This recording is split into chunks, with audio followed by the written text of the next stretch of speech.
కృతజ్ఞత లేని మనుషులను మనం ఏం ఆశించలేము. సో ఈరోజు ఆంధ్రప్రదేశ్లో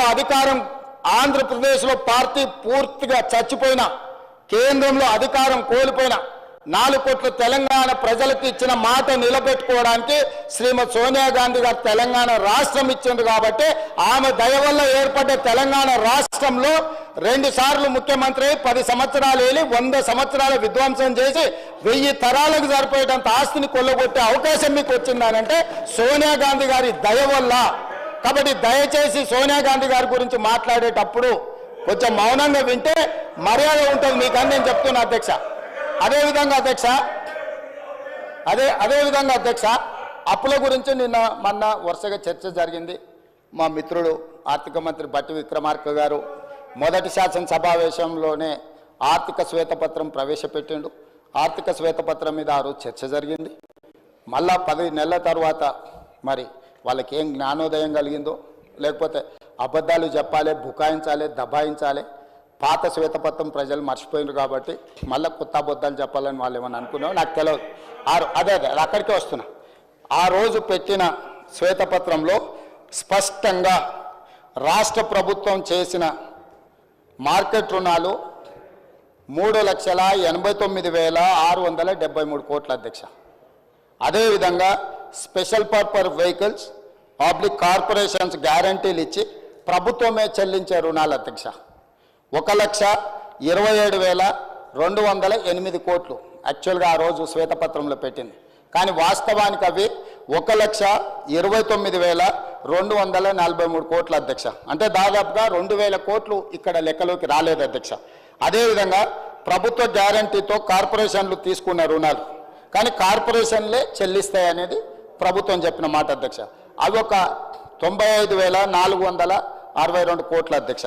అదేవిధంగా ఏ గ్యారంటీ లేకుండా వివిధ కార్పొరేషన్లు తీసుకున్న రుణాలు 59,414 కోట్ల రూపాయలను పెట్టారు అధ్యక్ష. టోటల్గా ఆ రోజు శ్వేతపత్రం పెట్టినప్పుడు 6,71,757 కోట్ల రూపాయలు అప్పులు అని చెప్పి బట్టి విక్రమార్క గారు ఆనాడు ఆర్థిక శ్వేతపత్రాన్ని ఈ సభలో ప్రవేశపెట్టి దాని మీద సుదీర్ఘమైన చర్చ జరిగింది. అందరు సభ్యులు చెప్పిండ్రు, బయట కూడా ప్రశంసలు అందుకున్నాం. సభను బాగా నడిపారు, అందరికీ అవకాశం ఇచ్చిండ్రు అని. ఎందుకంటే నిజాలు వాస్తవాలు ప్రజలకు తెలవాలి కాబట్టి చర్చ చేసింది. ఇవి కాకుండా ఆ రోజు ఈ లెక్కలో చెప్పని ఏంటి అధ్యక్ష అంటే వీళ్ళు పనులు చేయించుకొని బకాయిలు పెట్టి, అంటే ఇప్పుడు సర్పంచులు ధర్నాలు చేస్తారు, ఆ సర్పంచులకు ఎన్నికలలో వాళ్ళని ఉపయోగించుకుందామని వాళ్ళకి శాంక్షన్స్ ఇచ్చి వాళ్ళతో పనులు చేయించి వాళ్ళ బిల్లులు ఇవ్వకుండా పెండింగ్ పెట్టినాయి. హాస్టల్స్లలో SC ST BC minority welfare హాస్టల్స్లో పిల్లలకు బకాయిలు పెట్టినాయి. అదేవిధంగా ఫీజు రియంబర్స్మెంట్లు బకాయిలు పెట్టినాయి. అదేవిధంగా రాజీవ్ ఆరోగ్యశ్రీలో పేదల వైద్యానికి బకాయిలు పెట్టినాయి. ముఖ్యమంత్రి రిలీఫ్ ఫండ్ నుంచి రిలీజ్ చేయకుండా పెట్టిన బకాయిలు.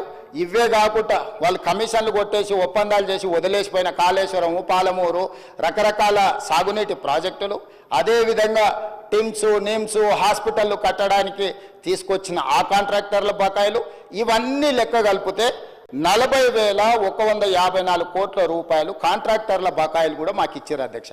టోటల్ కలిపితే 7,11,911 కోట్ల రూపాయలు 7 డిసెంబరు 2023 నాడు మాకు ఇది ఇచ్చిపోయినారు అధ్యక్ష.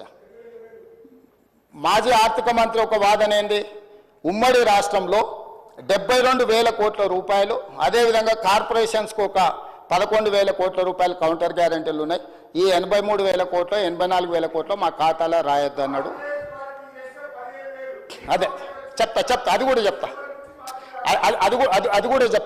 కూడా చెప్తా అధ్యక్ష. అట్లాంటి మాట్లాడతారనే వాటిని కూడా తీసుకొని వచ్చిన అధ్యక్ష. ఇంకా కూడా అబద్ధాలు చెప్పాలని ఎందుకు ప్రయత్నం చేస్తుండో నాకు అర్థమైతలేదు.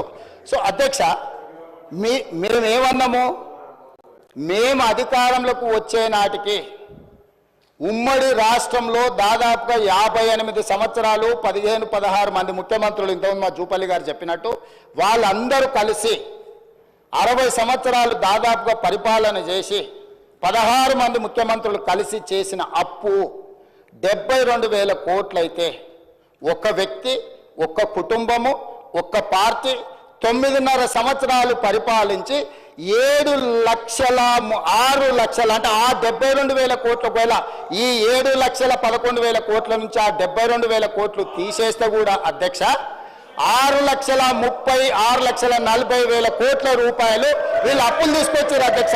ఇంకా సిగ్గు లేకుంటే మాట్లాడతారేంటి అధ్యక్ష?